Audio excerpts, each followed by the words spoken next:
Shalom, shalom, graça e paz, tudo bem com todos? Que bom estarmos aqui mais uma vez. Eu quero trazer hoje uma pequena meditação num assunto que eu considero de fundamental importância na área de batalha espiritual, de libertação e cura interior, e é um assunto que nós ministramos, aliás, é o segundo assunto das 6 ministrações que nós temos no seminário de cura e libertação, que é sobre a bênção hereditária. A gente chamava de quebra de maldições, mas na verdade o nosso foco é mostrar que o Senhor Jesus ele já se fez maldição por nós na cruz do Calvário, conforme está lá em Gálatas capítulo 3, versos 13 e 14. Então nós trazemos esse título da ministração do seminário de cura e libertação, que é o seminário de libertação e cura interior, e nós chamamos de bênção hereditária.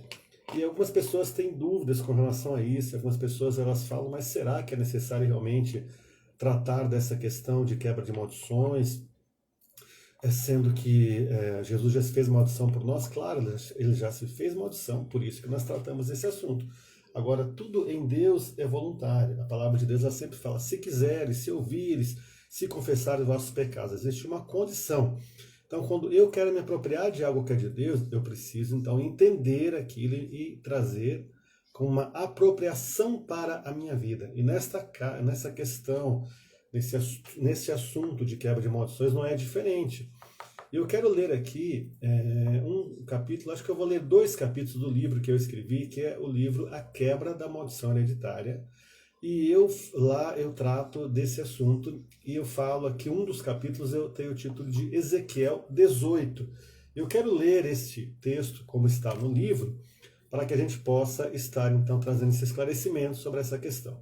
Então aqui, o meu povo está sendo destruído porque lhe falta conhecimento, porque tu, sacerdote, rejeitaste o conhecimento. Oséias capítulo 4, verso 6, a primeira parte, a parte A do versículo. E em Mateus 22, 29, nós vemos o mesmo assunto sendo tratado, mas de uma forma mais ampla.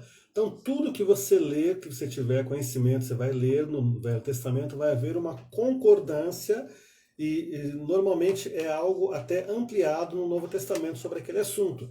E Jesus ele chega e ele fala assim, respondeu-lhes Jesus, errais não conhecendo as Escrituras e nem o poder de Deus. Então ele quer dizer o seguinte, que o povo está sendo destruído porque lhe falta o quê? Conhecimento. Conhecimento do quê? De quê? Das Escrituras, da Bíblia Sagrada, da Palavra de Deus, que é a nossa única regra de fé e prática. E Jesus ele vem, ele expande isso aqui, ele diz, olha, vocês erram porque vocês não conhecem a Escritura e através da Escritura você não conhece o poder de Deus. Ou seja, você vai conhecer o poder de Deus, você tem acesso ao poder de Deus conhecendo as Escrituras e aplicando as Escrituras à sua vida, à sua situação.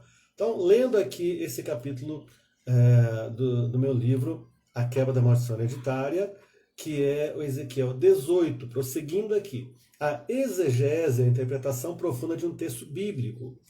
E é interessante perceber como muitas vezes, como cristãos, somos extremamente simplórios, mesmo Jesus nos dando orientação para sermos prudentes como as serpentes e simples como as pombas. Está em Mateus capítulo 10, verso 16, parte B. Então, aqui eu quero acrescentar. Muitas vezes o povo cristão, ou seja, nós não somos apenas simples, nós somos até simplórios, nós não nos aprofundamos no conhecimento da palavra de Deus, das Escrituras. Prosseguindo aqui a leitura.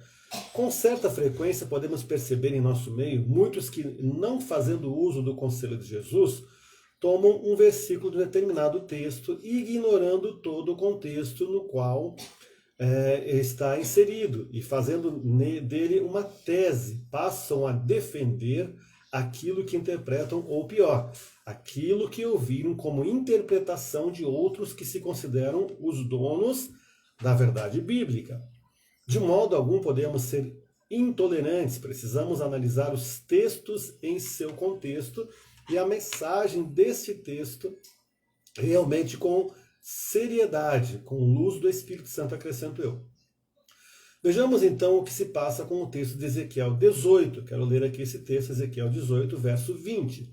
A alma que pecar, essa morrerá. O filho não levará a iniquidade do pai, nem o pai a iniquidade do filho. A justiça do justo ficará sobre ele, e a perversidade do perverso cairá sobre este. Ezequiel 18, 20. Então, tudo o que está escrito no Velho Testamento está em absoluta concordância com o Novo Testamento. E é exatamente o que vemos acontecer com o texto acima, Ezequiel 18, 20, que nós acabamos de ler aqui. Porque o salário do pecado é a morte, mas o dom gratuito de Deus é a vida eterna em Cristo Jesus, nosso Senhor. Romanos 6, 23. Desta forma, podemos concluir que esses dois textos falam do mesmo assunto, da lei da responsabilidade. Repito eu aqui, lei da responsabilidade. Ou seja, cada um é responsável diante de Deus por seus próprios pecados.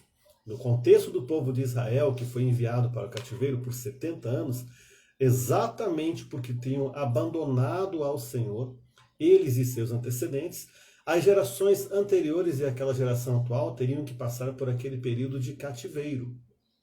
Aquela geração não admitia ter que ir ao cativeiro. E então passavam a colocar a culpa nos seus pais, ou seja, antepassados. Vamos lembrar sempre, quando você lê no Velho Testamento, eles falam nosso pai Abraão, nosso pai Davi, nosso pai Jacó. Quando ele fala pais ou pais, ele está se referindo a antepassados, pais, avós, bisavós, tataravós ou outras gerações passadas. Então aqui ele está se referindo a outras gerações.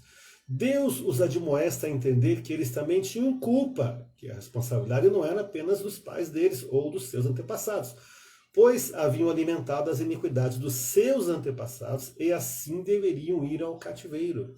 Eles tinham como consequência ali um decreto de Deus para ir ao cativeiro. Existem comentários interessantes sobre o capítulo 18 de Ezequiel, que nós acabamos de ler acima, que quero fazer referência aqui como encontrado na Bíblia de Estudo de Genebra. Ezequiel 18, 1 e 32. O exílio não resultou dos pecados de uma única geração. Antes, a contínua desobediência de Israel através de muitas gerações, desde o dia em que seus pais saíram do Egito até o dia de hoje, segundo Reis 21, 15, finalmente atraiu o julgamento contra Judá. A culpa acumulada da nação estava sendo julgada por Deus nos acontecimentos que resultaram na destruição de Jerusalém. A reação dos exilados foi questionar a justiça de Deus.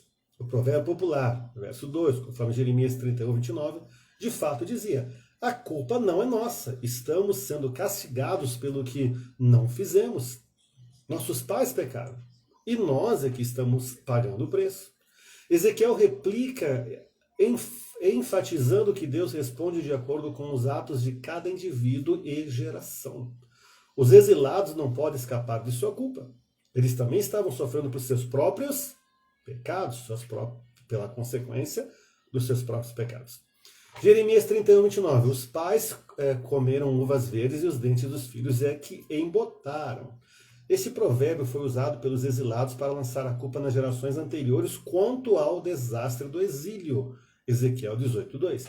Possivelmente com base na compreensão errada de Êxodo capítulo 20, verso 5 e Números 14 e 18. Então aqui eu quero fazer a leitura de Êxodo. Eu estou lendo aqui o capítulo do meu livro, A Quebra da Maldição Hereditária, mas eu quero aqui abrir um parêntese para ler aqui esse texto de Êxodo, capítulo 20, verso de número 5, primeiramente. Êxodo, capítulo 20, verso de número 5. Quero ler aqui. Estou com a versão NA, Nova Almeida Atualizada. 20, verso 5. Não adore essas coisas, nem preste culto a elas. Porque eu, o Senhor seu Deus, sou zeloso que visita a iniquidade dos pais nos filhos até a terceira e quarta geração daqueles que me odeiam. Eles tinham que considerar que Deus estava fazendo uma visitação devido aos pecados e iniquidades dos seus pais, ou seja, dos seus antepassados. Também aqui eu quero ler Números capítulo 14, verso de número 18. Números 14, verso de número 18, e assim está escrito: o Senhor é tardio em irar-se e rico em bondade.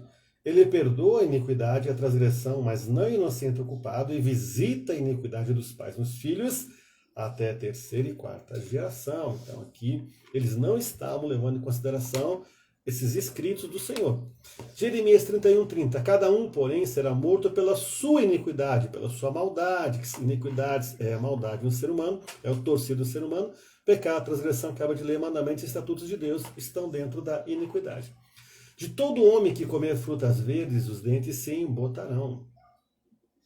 O princípio que diz que cada pessoa é julgada individualmente é longamente elaborado em Ezequiel 18:4-32, conforme também Deuteronômio 24:16. O argumento é que a geração que então vivia merecia plenamente o castigo, embora a culpa da nação tivesse sido contínua. Jeremias 7:13, Jeremias 11:7 e 8. Então aqui eu li um pequeno comentário da Bíblia do Estudo de Genebra.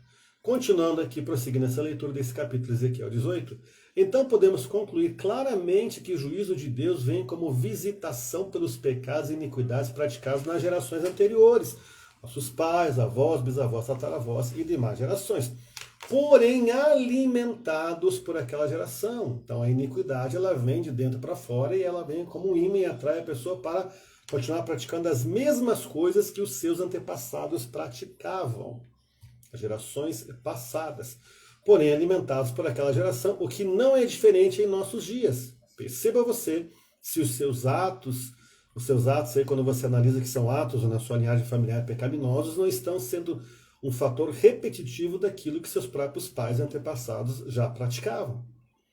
Pecados repetitivos dos nossos pais, ou seja, de nossos antepassados, já citados anteriormente, nunca confessados, trouxeram consequências para a nossa geração, chegaram até nós.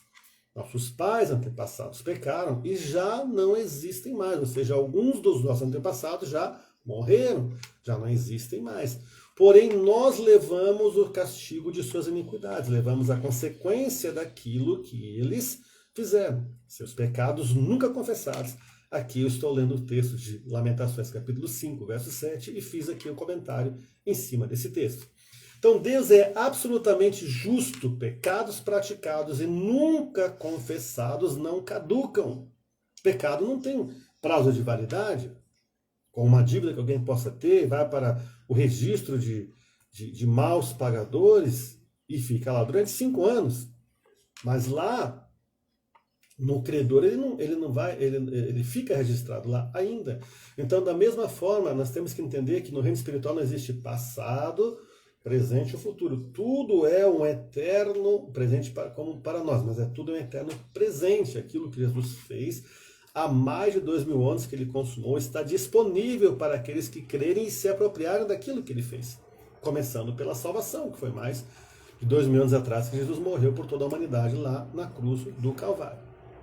Afinal, Jesus morreu na cruz pagando o preço por todos os pecados e iniquidades, isso de toda a humanidade. Gerações passadas, geração presente, e se Jesus não voltar à nossa geração, gerações futuras também. Deus leva muito a sério a questão da herança. Se simplesmente ao morrer a pessoa anulasse em sua linhagem geracional, sua descendência, o registro daqueles pecados praticados, por que razão Jesus precisaria então ir à cruz pagando o preço pelos pecados? O preço foi pago. Então é uma questão de nos apropriarmos daquilo que ele fez na cruz do Calvário, onde o preço foi pago, onde tudo foi consumado, tomando posse daquilo que ele fez, pagou o preço pelos pecados e quebrou as maldições. E quero acrescentar aqui também mais um capítulo deste meu livro, A Quebra da Maldição Hereditária. Ele está disponível em arquivo eletrônico. Você pode solicitar aí nas nossas redes sociais, tem como você adquirir ou entrar em contato conosco, que nós vamos estar direcionando você para uma plataforma que você pode adquirir esse livro. Então, um outro capítulo, que aí é uma sequência desse capítulo de Ezequiel 18, outro capítulo do livro é a lei da apropriação, e eu quero ler aqui. Os pecados dos pais podem ir de uma geração para outra, e outra, e outra.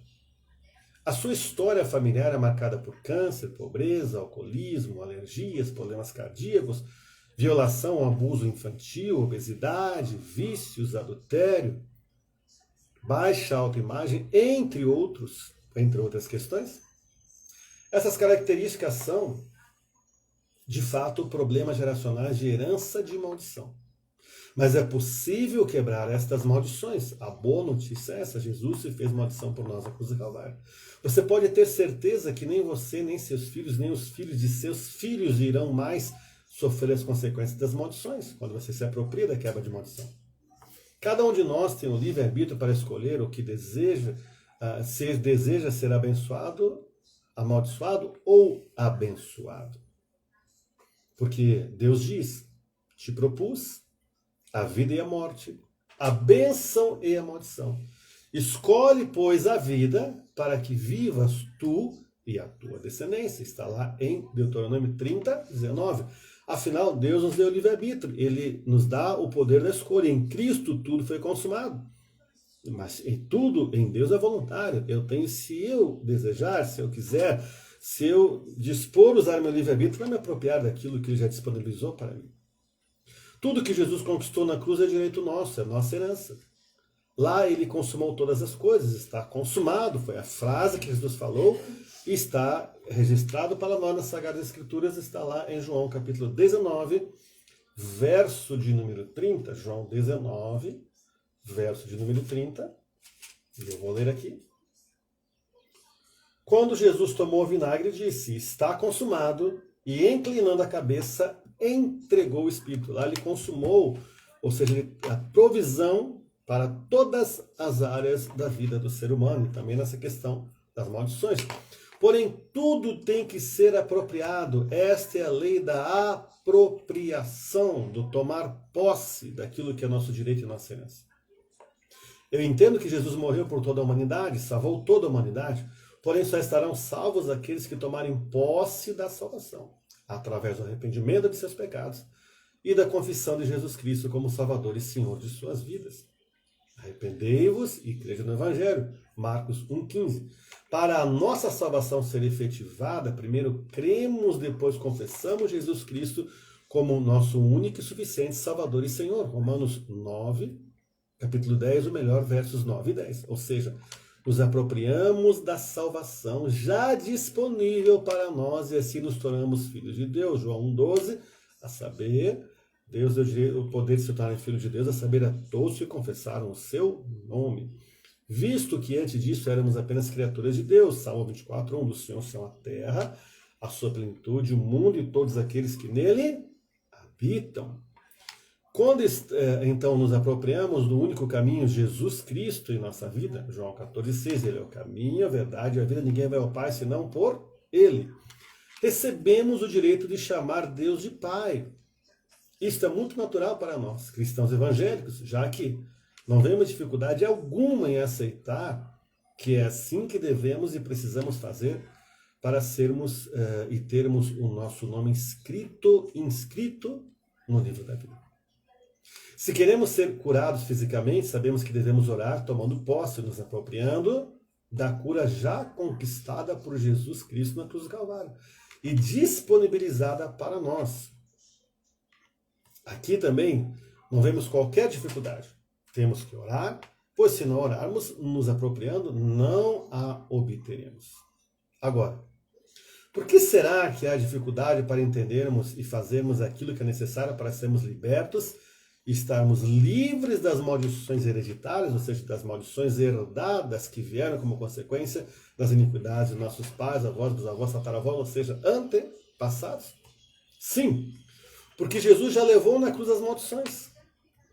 Mas é exatamente por esta razão que temos que orar, sermos ministrados na área de libertação para receber esta quebra de maldições que já foi feita por Ele na cruz do Calvário.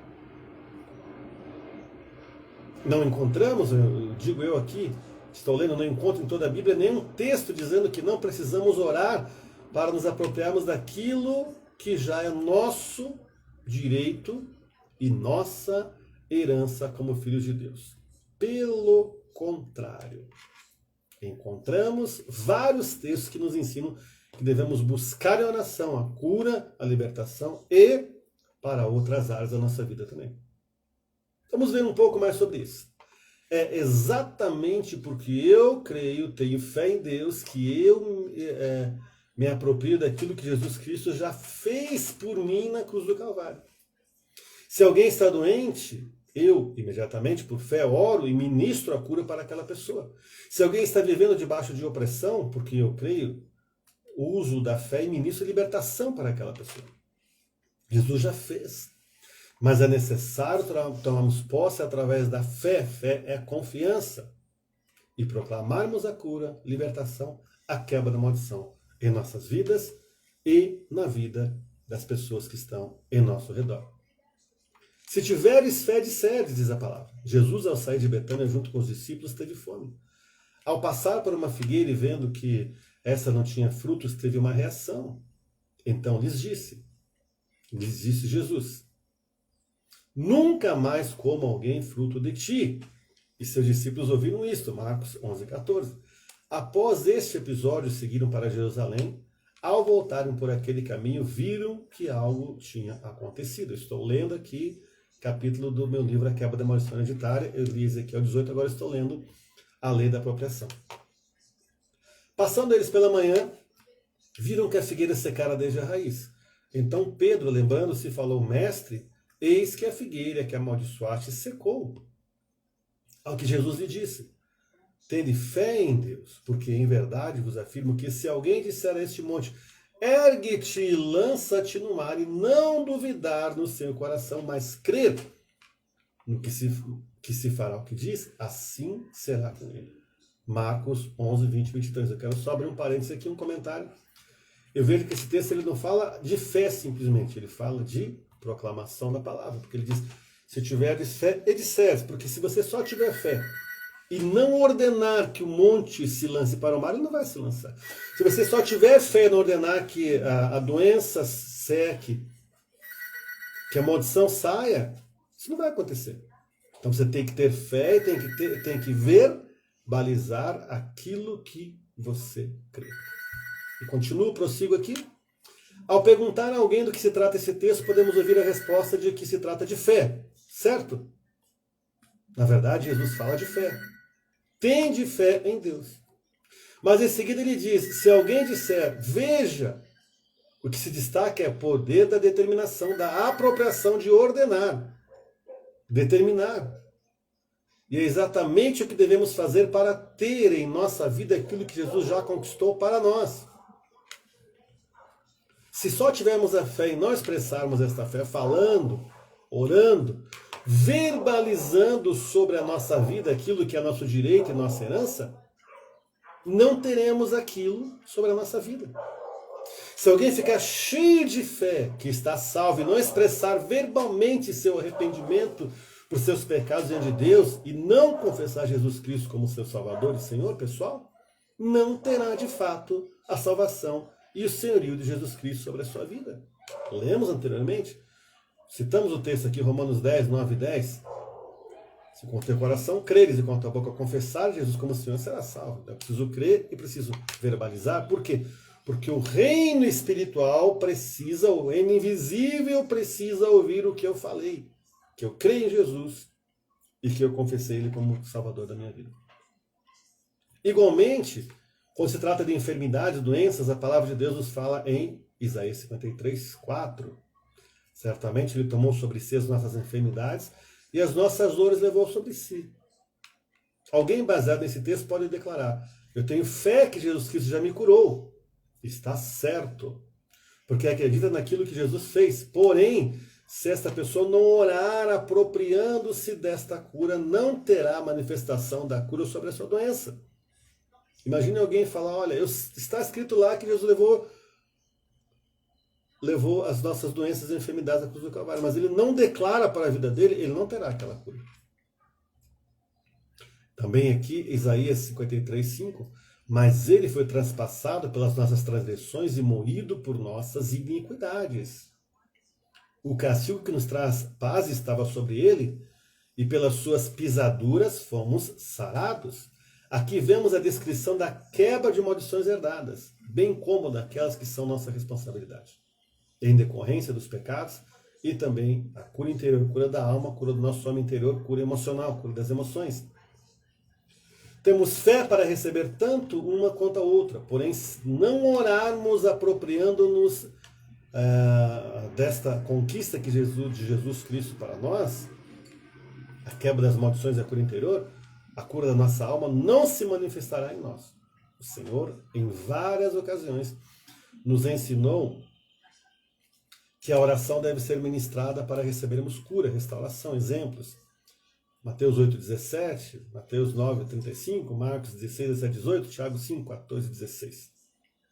De fato, tudo foi consumado por Jesus Cristo por nós e para nós, na cruz do Calvário. Porém, não há como negar que isso não é automático. Ou seja, que eu preciso fazer a minha parte para me apropriar de tudo o que tenho direito como herdeiro de Deus e co-herdeiro em Cristo Jesus. Romanos 8, verso 17. É preciso liberar a palavra de Deus em nossa vida através da oração da fé. Realmente é necessário ministrar pela fé em Jesus Cristo a apropriação daquilo que Ele já fez por nós, inclusive levando as maldições na cruz do Calvário. Portanto, estais cientes de que não foi mediante valores perecíveis como a prata e o ouro que fostes resgatados do modo de vida vazio e sem sentido, legado por vossos antepassados. 1 Pedro, capítulo 1, verso 18, eu li na King James, atualizado. Ele que se entregou a si mesmo por nós para nos remir de toda a maldade e purificar para si um povo todo seu, consagrado às boas obras. Tito 2,14, King James atualizado. Jesus Cristo nos resgatou de toda a maldição, morrendo em nosso lugar na cruz do Calvário. Aleluias! Podemos celebrar a Deus por isso. Por esta razão, Ele levou as maldições da cruz do Calvário. É que quebramos as maldições, por Ele ter levado. Ou seja, oramos nos apropriando daquilo que Ele já fez por nós, para que de fato, através da apropriação, seja nosso. Amém? Então eu quero encerrar essa leitura aqui. Eu li 2 capítulos do livro A Quebra da Maldição Hereditária. Ele está disponível na versão que você pode adquirir, não impressa, mas uma versão digital, e tem aqui nas nossas postagens como você adquirir, ou entre em contato conosco. Nossas postagens têm aí o WhatsApp, que é do Ministério, e você pode entrar em contato conosco e a gente vai direcionar para você, nessa plataforma, poder adquirir esse livro.